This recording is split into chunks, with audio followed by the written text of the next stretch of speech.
It's harvest time! Kaya mga alugbate, tingnan aking mga kangkong. Ito ditong time. Alright.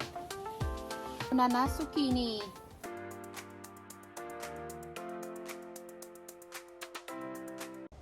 It's harvest time! Kaya harvest with me. Uunahin ko tong aking mga pananim dito sa aming glass greenhouse. Pasok na tayo! Uunahin ko tong aking mga alugbate. Tingnan nyo, oh. Grabe, ang laguna nila hanggang doon sa dulo. Look at that. Oh. Unahin natin tong unang puno dito. Chino-choke niya na yung pepper plants ko dito. Sinasakal niya na.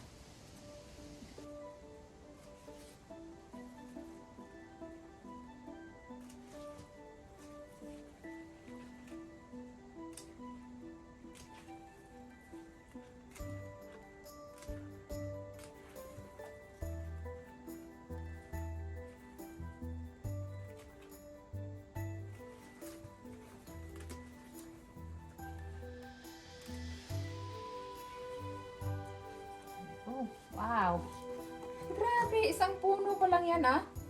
Nag-connect siya dito sa isa.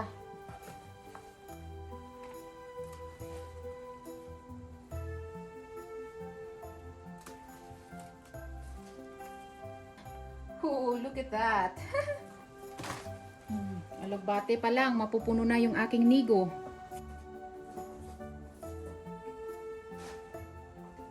Ang tataba. Talaga sila dito. Ano yan? Yan na siya dito. Sorry guys. Cut you off like that. Look at the leaves. It's so big.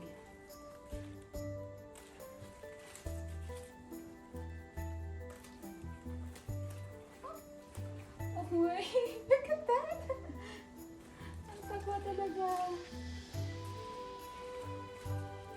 Gusto nila yung aking glass greenhouse.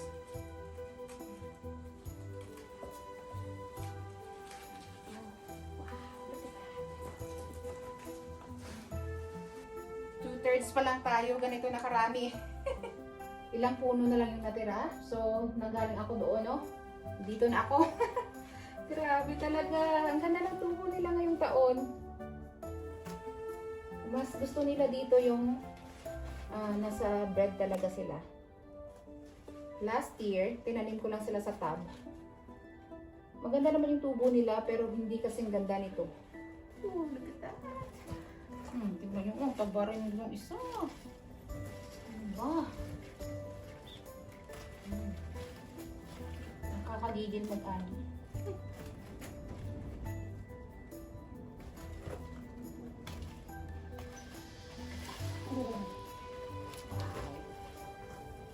Fresh alugbate! Last na puno na. Oh, look at that. Grabe talaga yung taba.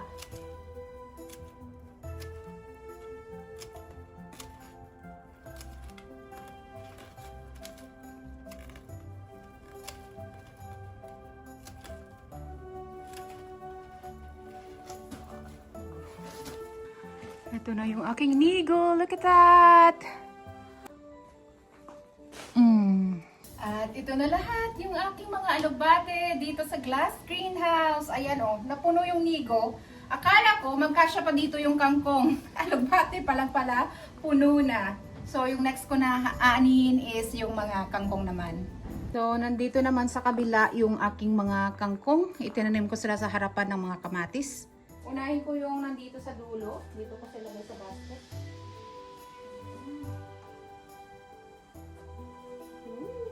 Oh.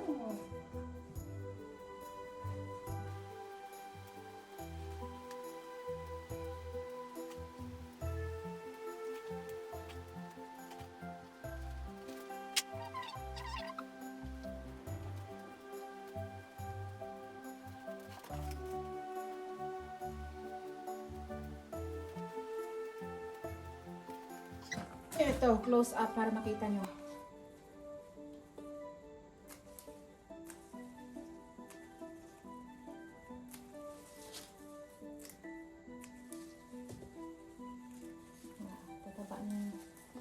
Mataba yung nandito banda.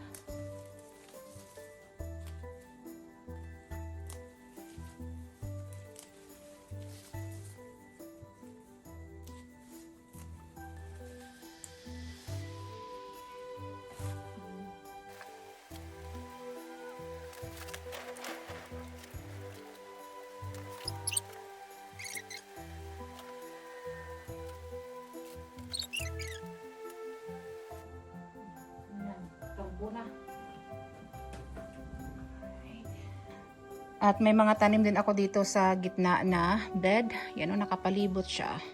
Dun sa kabila.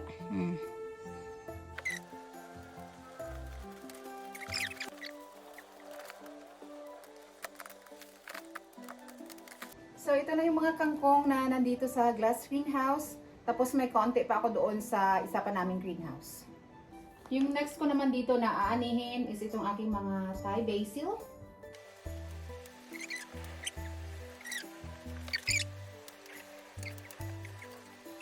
And this is my Thai basil. Doon naman tayo sa iba pang mga herbs. Meron naman ako ditong thyme, oregano, tsaka rosemary. Aanihin ko na to bago pa sila mamulaklak. Samahan natin itong thyme na nagbubul na dito sa oregano. Nagda-dry din kasi ako ng mga herbs. Hindi ko lang talaga maragawan lahat ng vlog. Yung mga pinagagawa ko dito sa aking mga harvest.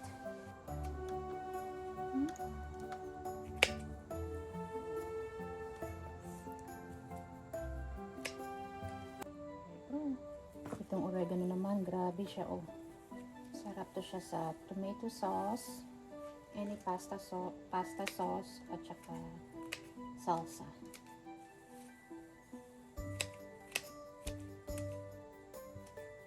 Pag hindi ko kasi ito inani, mamumulaklak siya at mamamatay. Ayun, ito, bulaklak na yan.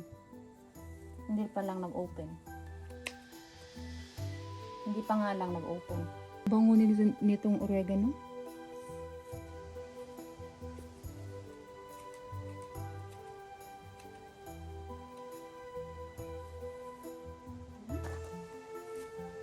Lastly is itong aking mga rosemary na masarap sa moose steak. There we go. Rosemary, ang bango. Magpalago na kayo ulit ha. Rosemary. Tapos na ako dito sa glass greenhouse. Ito na yung mga alagbate. Oh, ang dami. Ilabas ko muna. Ito naman yung mga kangkong. Ilabas ko muna sila kasi mainit dito sa loob para hindi sila madaling malanta. And lastly, itong aking mga herbs. Doon naman tayo sa plastic na greenhouse. Tara na. Unahin ko dito yung Italian basil ko. Look at that. Malago na sila ulit. Nakapag-ani na ako dito. Ayan o, kita nyo.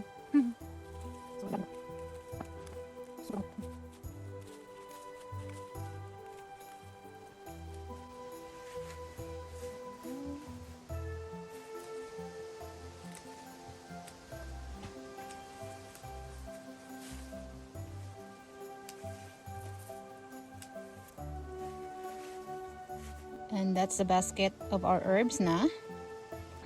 And dito naman sa dulo, may mga kangkong pa ako.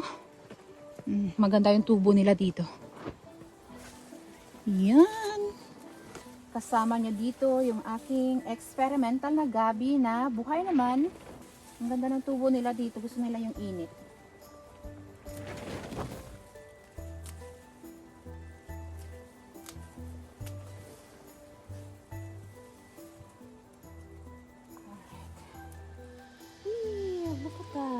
Ang healthy nito.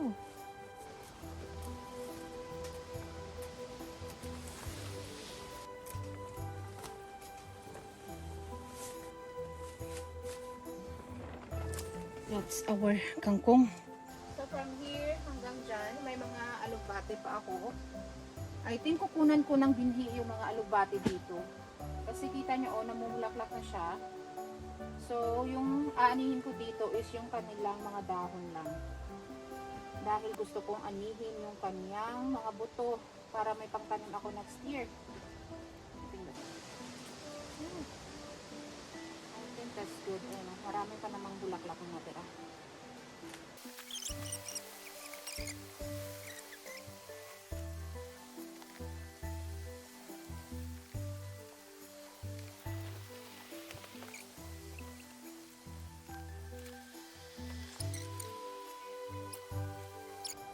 Ito na yung nigo kanina. I-combine ko siya dito.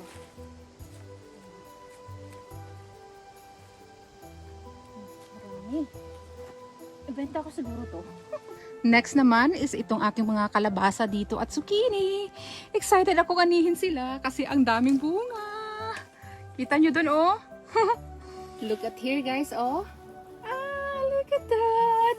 First time ko magtanim ng puting kalabasa. White scallop yung kanyang pangalan. It's so pretty. Kunin na natin, ha. Oh, look at that. Ang ganda niya.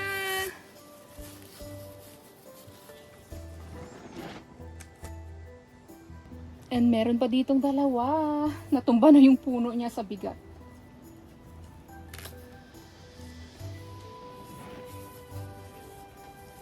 Tumabingi. Ay, bisa. Ayan. Twist natin siya. Para balik sa puno. Nasaan na yung ano niya? Oops. Oy. Perfect.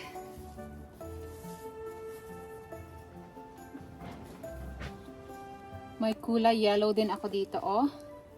So pretty. Ang daming bunga.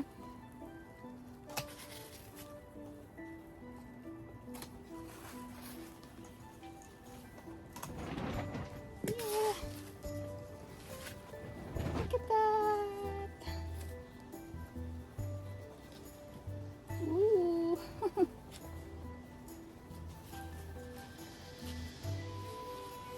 Lagay na natin sa basket.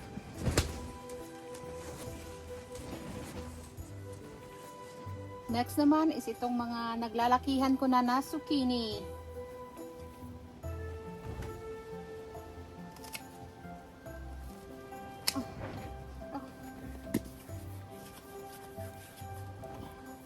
Ayun yung matanggal. There you go. Wow! Nanilaw na. Twist natin. Oh, there you go. So, we have 2. 1. 2. And meron pa ditong isa. Ang laki na rin niya.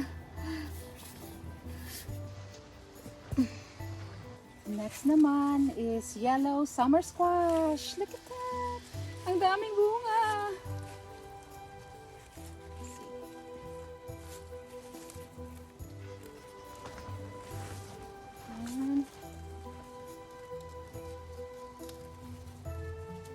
2.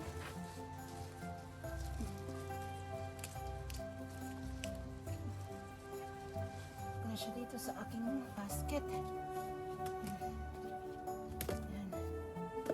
Oh, grabe.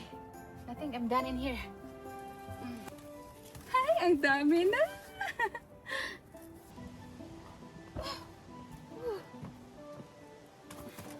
Ito na lahat yung aking ani for today. Ito na yung nigo ng mga alugbate. Ang bigat nito. Oh my gosh, ang dami. And then may 3 malalaking zucchini. Ayan o, ito yung pinakamalaki sa kanila. Ito na yung basket ng iba't ibang klase ng kalabasa. Ang ganda nito, oh. And more. And then there's yellow. And then another yellow. Ang ganda nila. Ito na yung basket ng aking mga kangkong. At basket ng iba't ibang herbs. Thank you so much guys sa panonood. Hanggang sa next harvest. So ipasok ko na yung mga to sa bahay bago pa sila tuloy malanta.